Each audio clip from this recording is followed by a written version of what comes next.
पिछले वीडियो में हम लोगों ने जो कुछ विशेष मदें थी उनमें सबसे इंपॉर्टेंट मद होती है जो अलाभकारी संस्थाओं के लिए चंदा, जिसको सब्सक्रिप्शन बोलते हैं, उसकी बात की थी और साथ में उसके उदाहरण भी देखे थे। अब हम लोग इस वीडियो में बहुत सारी मदें हैं उनको एक साथ देख लेंगे क्योंकि वो उतनी महत्वपूर्ण नहीं है और लगभग सिमिलर नेचर की है, तो हमें पूरा आइडिया लगता चला जाएगा। अगली जो मद आती है इंपॉर्टेंट वो होती है दान। अब दान यार दो तरह का हो सकता है। कैसा कैसा हो सकता है? एक तो हो सकता है विशिष्ट दान। विशिष्ट दान मतलब जैसे मान लीजिए कोई अलाभकारी संस्था है और उसमें आपको भवन बनाने के लिए दान मिला हुआ है, ठीक है। और एक दान हो सकता है कि कोई अच्छी संस्था काम करती है तो मुझे भी लगा कि चलो इसको दान दे देते हैं, किसी ने भी दान में डाल दिया। दान पात्र भी कई लोग रख लेते हैं संस्थाएं, तो वहां पे आप पैसे डालते चले जाते हो, तो वो क्या हो जाता है? सामान्य दान, ठीक है। मतलब किसी भी उद्देश्य के लिए है। अब जो भी जहां पर संस्था को जरूरत है वो वहां पर यूज कर लेगी। तो जब विशिष्ट दान की बात आती है ना कि ये दान आपको भवन बनाने के लिए है या कोई खेल का कोई संस्था है तो आपको ये खेल का सामान खरीदने के लिए है, तो वो हम उसका क्या कर देते हैं? उसका हम पूंजीकरण कर देते हैं। क्या कर देते हैं? पूंजीकरण, मतलब कैपिटलाइजेशन कर देते हैं। अब पूंजीकरण करने का क्या मतलब हुआ कि हम लोग भवन के लिए जो निधि थी कि हम लोगों को अपना स्कूल की बिल्डिंग बनानी है मान लीजिए, और इस स्कूल की बिल्डिंग के लिए जिसने पैसा दिया वो उस स्कूल की बिल्डिंग बनाने वाला जो फंड है, जो निधि है, उसी में पैसा जाकर के जुड़ जाएगा। उसको हम लोग आय नहीं मानेंगे। क्या नहीं मानेंगे? आय नहीं मानेंगे, ठीक है। तो उसका क्या कर देंगे हम लोग? पूंजीकरण कर देंगे। तो अगर वो आय नहीं है तो क्या हो जाएगी? निधि हो जाएगी। और निधि कहां जाती है? दायित्व पक्ष में। और दायित्व पक्ष कहां पर? तुलन पत्र में, ठीक है। तो ये दायित्व पक्ष में आपकी विशिष्ट निधि में चली जाएगी जो भी है। और विशेष दान है तो पूंजीकरण होगा, लेकिन इसका कौन सी कोई विशेष निधि होगी उसी में होगा। ऐसा नहीं जो सामान्य निधि उसमें नहीं जोड़ेंगे, ठीक है। अच्छा, अब ये समझिए सामान्य दान तो क्या हो गया? सामान्य दान तो कोई भी संस्था है, कोई भी रोज दान देता आ जा रहा है, तो वो एक तरह का एक रेगुलर सोर्स ऑफ इनकम है, आय का एक ऐसा साधन है जो हमेशा निरंतर रूप से बना हुआ है। तो इसको हम लोग क्या मान लेंगे? आय मान लेंगे, है ना। तो आय मानने का मतलब क्या हुआ कि ये हमारे आय और व्यय खाते में आय की साइड पर इसको लिखते चले जाएंगे। तो हमारे लिए दान का जो नेचर है ना वो आप लोगों को समझ में आ गया। अब यहां पर बहुत ध्यान से समझिएगा, एग्जैक्टली सेम चीज एक और मद होती है जिसके साथ होती है, उसको हम लोग बोल देते हैं वसीयत, ठीक है। क्या बोल देते हैं? वसीयत। वसीयत में भी अगर हमें कोई चीज ऐसी दे रखी है जो सिर्फ और सिर्फ कोई पर्टिकुलर काम करने के लिए, कोई स्पेसिफिक काम करने के लिए करना है, तो उस अमाउंट का हम लोग क्या कर देंगे? पूंजीकरण, ठीक है। और वो भी उसी तरह से किसी निधि में चली जाएगी, विशेष निधि में, और उसका दायित्व पक्ष में लिख देंगे। और अगर वसीयत में हमें बताया नहीं गया है कि ये आपको कैसे खर्च करना है, और देखिए दान में और वसीयत में दोनों में एक और चीज समझ लीजिए कि दोनों में ही अलग चीजें हैं। थोड़ा सा ये ऐसे करके बना देता हूं मैं, ठीक है। ये दोनों में ही क्या होता है?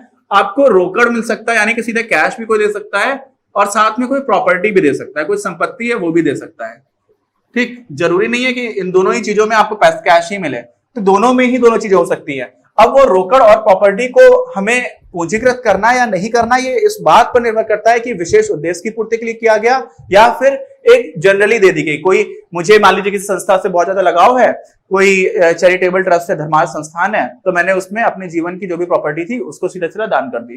तो वो जो दान किया, और मैंने बताया नहीं कि किस लिए दान किया है, आपके लिए दान करते हैं, पूरी संस्था के लिए, किसी विशेष उद्देश्य की पूर्ति के लिए नहीं किया, तो उसको हम लोग सामान्य दान मान लेंगे और उसको भी हम लोग आय में इंक्लूड कर लेंगे, आय और व्यय खाते में, ठीक। अब इसी में अगली मद देखते हैं। अगली जो मद है वो आ जाती है हमारी आजीवन सदस्यता शुल्क। बहुत आसान है, किसी इंसान ने पूरे जीवन के लिए एक साथ पैसा दे दिया किसी ऑर्गेनाइजेशन को, तो इसको हम लोग क्या करते हैं? ये एक साथ एक ही बार पैसा मिल रहा है किसी भी इंसान की तरफ से, तो इसका हम लोग सीधा सीधा पूंजीकरण करते हैं, सीधे सीधे इसको कैपिटलाइज करते हैं, और कैपिटलाइज करके कहां पर डाल देते हैं? इसको हम लोग डाल देते हैं अपनी पूंजी या फिर जो सामान्य निधि है ना, सीधा सीधा उसमें डाल देते हैं। और ये कहां पर आती है? ये दायित्व साइड पर आती है, आपको पता ही है ना, तुलन पत्र में। तो यहां पर इसको सीधा सीधा डाल देंगे, इसमें कोई कंफ्यूजन की बात ही नहीं है। अगली जो एंट्री आती है, जो मद है, जो आइटम है, वो क्या है हमारा? वो है प्रवेश शुल्क। इसको हम लोग बोलते हैं एंट्रेंस फी या फिर एडमिशन फी। अब यहां पर कंफ्यूजन होता है, समझ जाओ, इसको बहुत ध्यान से समझना। ये कंफ्यूजिंग एंट्री है और एग्जामिनेशन में आ जाती है तो कई बच्चे इसमें परेशान हो जाते हैं। इसमें कंफ्यूजन जो है वो सिर्फ बच्चों तक सीमित नहीं है, वो अकाउंटेंट्स में भी है ना, इसलिए ये कंफ्यूजिंग है। ये इसमें अकाउंटेंट्स को क्या कंफ्यूजन है? कुछ अकाउंटेंट्स बोलते हैं कि भाई जो प्रवेश शुल्क है, कोई इंसान तो एक ही बार अपना अगर लाइफ भर के लिए भी मेंबर बना तो आजीवन सदस्यता शुल्क तो उसने एक साथ दिया, लेकिन प्रवेश शुल्क अगर वो दे रहा, आजीवन सदस्यता शुल्क का मतलब क्या हुआ कि आप वैसे हर साल एक एक करके मेंबरशिप दे रहे थे, जो चंदा दिया करते थे कि आप वार्षिक रूप से दे रहे हो, किसी ने बोला नहीं नहीं मैं हमेशा ही आपको एक साथ दे देता हूं, ठीक है। ऐसे ही कोई दूसरा इंसान है, मेरे घर पे एक किताब थी अखंड ज्योति नाम की, गायत्री परिवार है उनके यहां से किताब आया करती थी, ठीक है। अखंड ज्योति एक तरह की संस्था ही है जो अपनी किताब निकाल रही है। अब इस किताब के लिए लोग साल भर का पेमेंट किया करते थे, तो मेरे घर पर इसकी वो ले ली गई थी, क्या ले ली गई थी, आजीवन सदस्यता ले ली गई थी। तो इस किताब की जब आजीवन सदस्यता ली गई तो इसका मतलब क्या हुआ कि आपने एक साथ पूरे जीवन में आपको हमेशा हर महीने किताब आती रहेगी, आपने एक साथ पैसा दे दिया। तो जब इस तरह की चीज होती है ना, तो क्या हो जाता है, वो एक साथ पैसा मिल गया ऑर्गेनाइजेशन को, तो उसको हम लोग पूंजी निधि में डाल लेते हैं। लेकिन प्रवेश शुल्क का क्या मतलब है, प्रवेश शुल्क का मतलब है कि आप जब किसी संस्था के सदस्य बन रहे हो, तब आपने आकर के जो पहली बार एक सदस्य के रूप में एडमिशन फीस दी है, उस फीस की बात हो रही है। अब इसमें कंफ्यूजन क्या है कि संस्था के दृष्टिकोण से तो कोई ना कोई रोज आकर के प्रवेश ले रहा होगा, रोज का मतलब बहुत जल्दी, आज लिया फिर किसी ने 2 दिन बाद लिया, फिर कोई 5 दिन बाद आया, ठीक है। तो नए नए सदस्य बनते चले जा रहे हैं। तो हम लोग प्रवेश शुल्क में क्या करते हैं, कोई ऐसी संस्था है जहां पर इतना फ्रिक्वेंटली कई लोग आते जा रहे हैं और एडमिशन फी देते जा रहे हैं, तो वो वाली चीज तो आय की तरह हो गई है ना, वो तो इनकम हो गई, क्योंकि वो तो हमेशा ही होता जा रहा है, वो पूंजी का उसका पूंजी का नेचर जो प्रकृति है वो तो रही नहीं।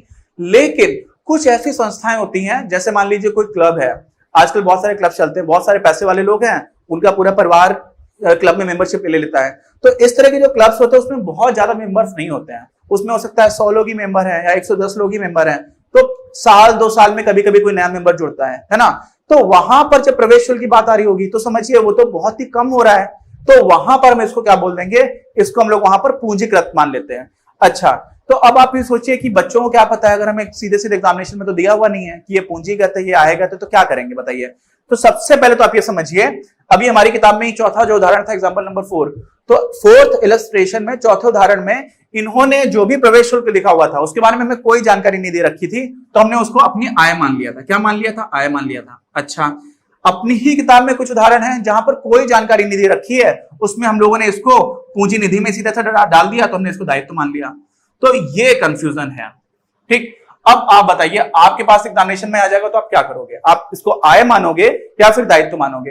कभी कभी ऐसा होता है कि इस कंफ्यूजन की हमें जरूरत नहीं पड़ती, क्यों, क्योंकि मान लीजिए प्रवेश शुल्क से हमें मिले 10,000 रुपए, कितने मिले 10,000 रुपए, और उसमें हमें बता दिया गया कि इसका आप 30% को पूंजीकृत कर दो, ठीक है, हमें बता दिया गया। क्वेश्चन में अगर स्पष्टीकरण रूप से बता रखा है स्पष्ट रूप से, तब कोई दिक्कत की बात नहीं है। तो अगर हमें स्पष्ट रूप से बता रखा है तो हम क्या करेंगे, इसमें से जो 3,000 रुपए है कितना वो चला जाएगा दायित्व में, और इसी में से 7,000 रुपए हम लोग काम भेज देंगे आय में, ठीक। लेकिन जब कुछ बताया ना जाए तो हम उसको आय माने या दायित्व माने, ये थोड़ा सा कंफ्यूजन है, ठीक है। अभी आप ऐसे समझिए कि आप इसको अगर कुछ भी नहीं दे रखा है तो हम लोग के ज्यादातर एग्जांपल्स में हम लोग इसको आय मान करके चल रहे हैं, ठीक है। और आपकी किताब में दोनों ही तरह की चीजें दे रखी हैं, तो हम लोग इसको आय मान करके ज्यादातर जगह पर चल रहे हैं।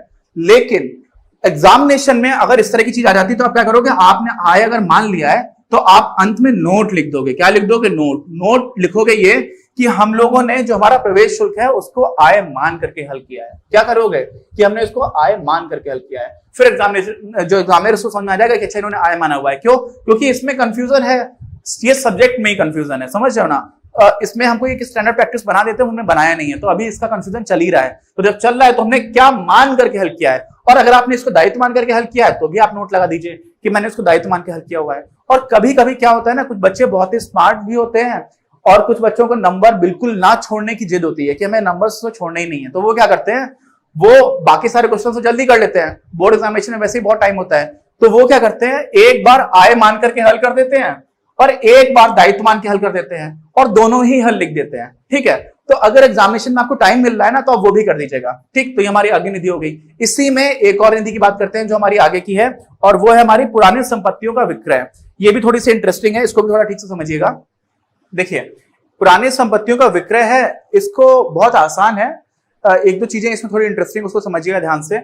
इसकी जो एंट्री है ना, इसका अभिलेखन है हर जगह पर हो रहा होता है। हर जगह का मतलब जो हमारे 3 मुख्य, जैसे आय और व्यय खाता है, प्राप्ति और भुगतान खाता है, और साथ में तुलन पत्र सारी जगह पर होगा। सारी जगह पर क्या क्या होगा वो समझ लीजिए, बहुत आसान है। अब प्राप्ति और भुगतान में तो कोई टेंशन ही नहीं है। टेंशन क्यों नहीं है भाई, आपने कोई भी पुराना सामान बेचा, जितने का बिका वो सब कुछ आपको मिला पैसा, तो वो आपकी प्राप्ति हो गई। क्या हो गई? प्राप्ति। ठीक है, तो सीधा सीधा बिना कुछ सोचे आंख बंद करके आप उसको प्राप्ति में डाल दोगे। कोई भी पुराना सामान आपने बेचा, पुराना सामान क्या हो सकता है? परिसंपत्ति बेच रहे हो, संपत्तियों को, आपके बिजनेस में जो भी फर्नीचर है, आपकी संस्था में जो फर्नीचर पड़ा हुआ था आपने बेचा, तो जो आपने फर्नीचर बेच के पैसा मिला वो सीधा सीधा आपका प्राप्ति हो गया। ठीक, बात खत्म। आय और व्यय में क्या सोचेंगे?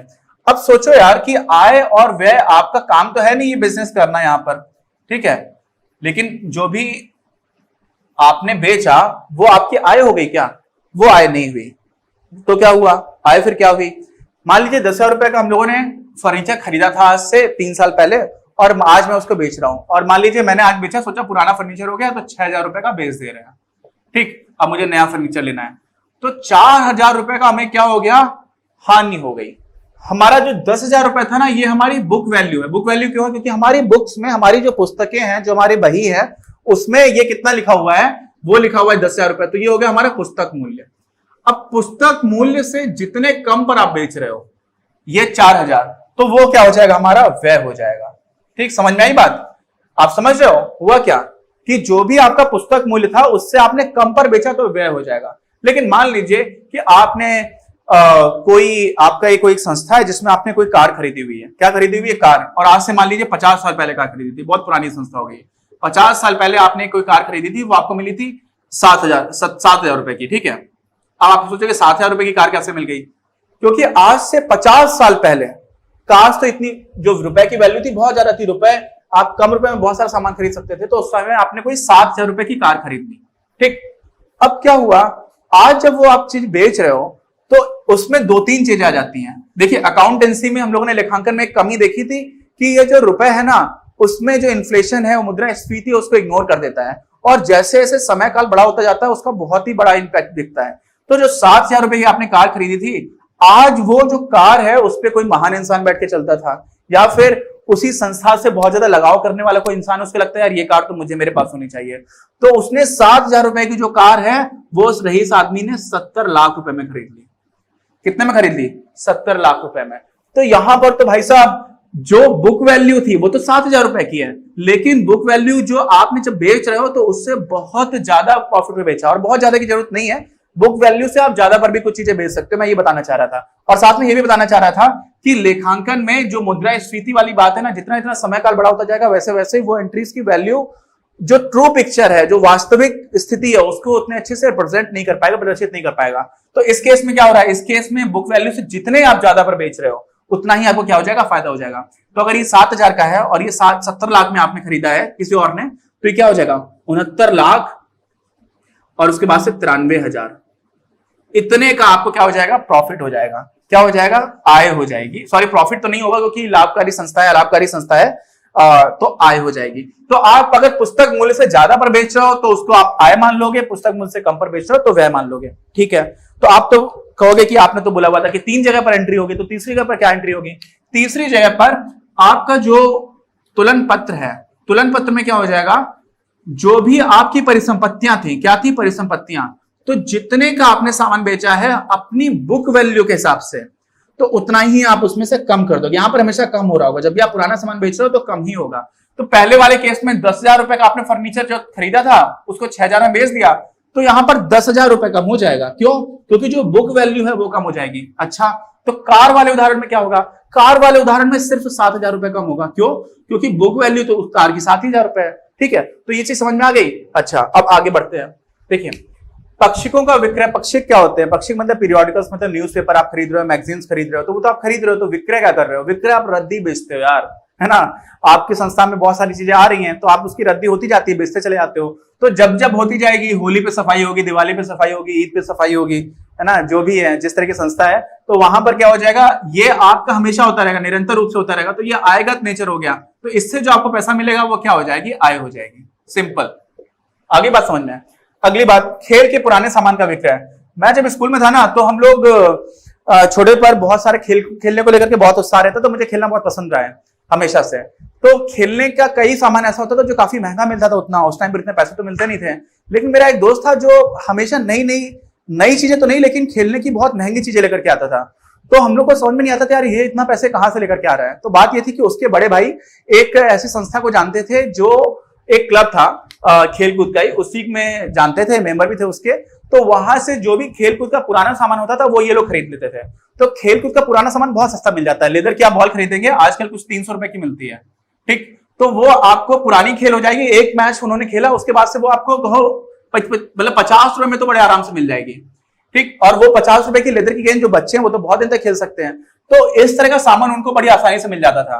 तो यहां पर आप समझिए कि जब हम लोगों ने फर्नीचर बेचा था, अभी इसी से जस्ट पहले देखा था, तो फर्नीचर बेचने में हम लोगों की परिसंपत्ति कम हो रही थी।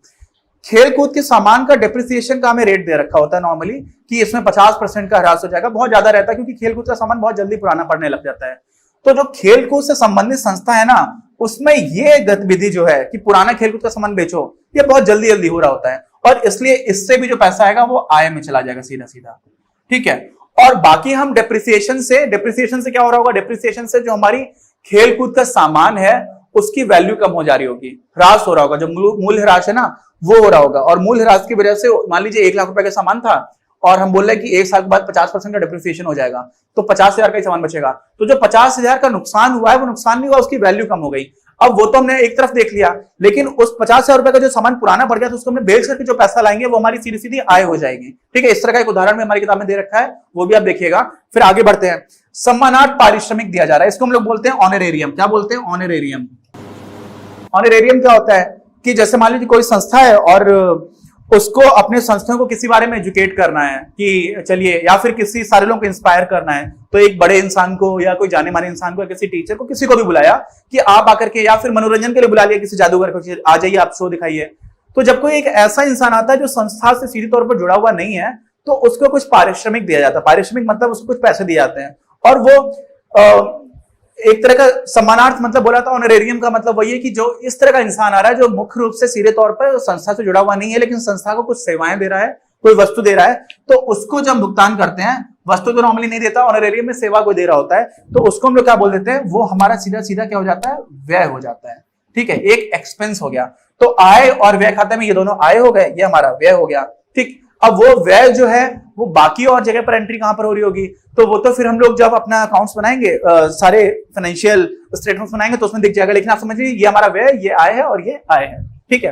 तो देखिए हम लोगों ने काफी जो हमारे आइटम्स थे वो देख डाले हैं, कुछ और आइटम्स बचे हुए हैं जिसको हम लोग अपने अगले वीडियो में कंटिन्यू करेंगे, और वो लास्ट वीडियो होगा इन सारी चीजों को देखने का। फिर हम लोग एक एग्जांपल करेंगे जो बहुत ही डिटेल में करेंगे, क्योंकि अगर इस चैप्टर से कई बार ऐसा होता है कि पूरा बहुत बड़ा क्वेश्चन आ जाता है। बड़ा क्वेश्चन का मतलब क्या होता है, कई बार तो ऐसा हुआ कि आपको रोकड़ पुस्तिका दे रखी है, फिर उसको रोकड़ पुस्तिका से आपको क्या निकालना है, पेमेंट एंड रिसीट, यानी कि प्राप्ति और भुगतान खाता निकालना है। प्राप्ति और भुगतान खाते से फिर आपको इनकम एंड एक्सपेंडिचर निकालना है, यानी कि आय और व्यय खाता, और फिर उससे तुलन पत्र बनाना है। तो वो क्वेश्चन बड़ा इसलिए होता है कि उसमें बहुत सारी एंट्रीज करनी रहती है और बहुत सारी में दी हुई होती है, तो वो बहुत ही व्यवस्थित तरह से देखना बहुत जरूरी है। कई बच्चों को उसमें कंफ्यूजन होता है और कई बच्चों ने स्पेसिफिकली कहा भी है, तो उसको भी आप ध्यान से देखिएगा। अगले वीडियो में हम लोग इन्हीं को कंटिन्यू करेंगे, पेक्यूलियर आइटम्स को।